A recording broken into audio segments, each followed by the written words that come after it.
Anyone or anything that reproduces sexually is constantly thinking to itself, who am I gonna mate with?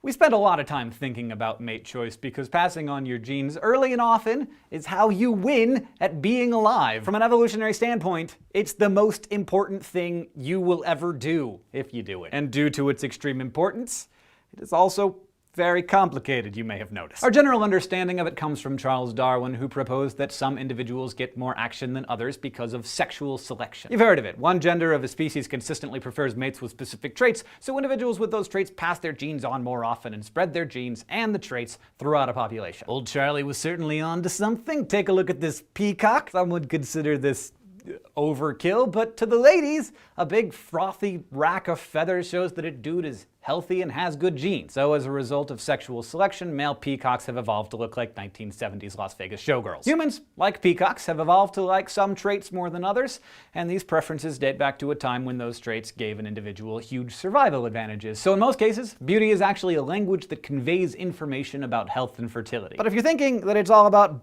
boobs and big muscles, think harder. You know what really turns us on? Bilateral symmetry. Humans are attracted to people whose bodies and faces look the same on both sides. How am I doing? Anybody?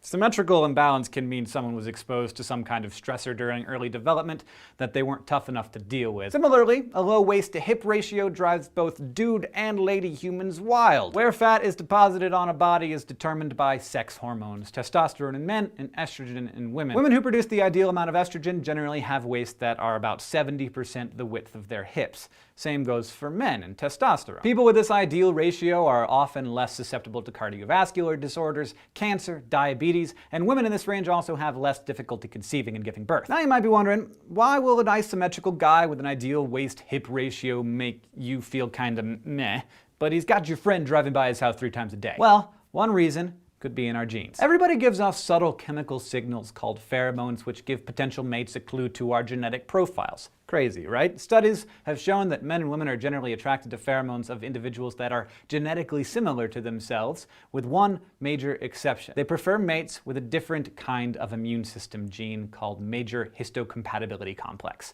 or MHC. The combo of 2 variations of the MHC gene helps a couple's offspring fight off disease better, and our pheromones basically tell mates which version of that gene we have. But even after you account for pheromones and symmetry and ratios, it's complicated, and people don't make rational decisions, so really don't bother with those hair plugs or that boob job. It's complicated, and yet so awesome. Thanks for watching this episode of SciShow. In the comments, tell us what makes you attracted to a potential mate. Also, if you have any questions or ideas or comments, you can leave those down in the comments or get in touch with us on Facebook or Twitter. And if you want to continue getting smarter with us all the time, you can go to youtube.com/scishow and subscribe.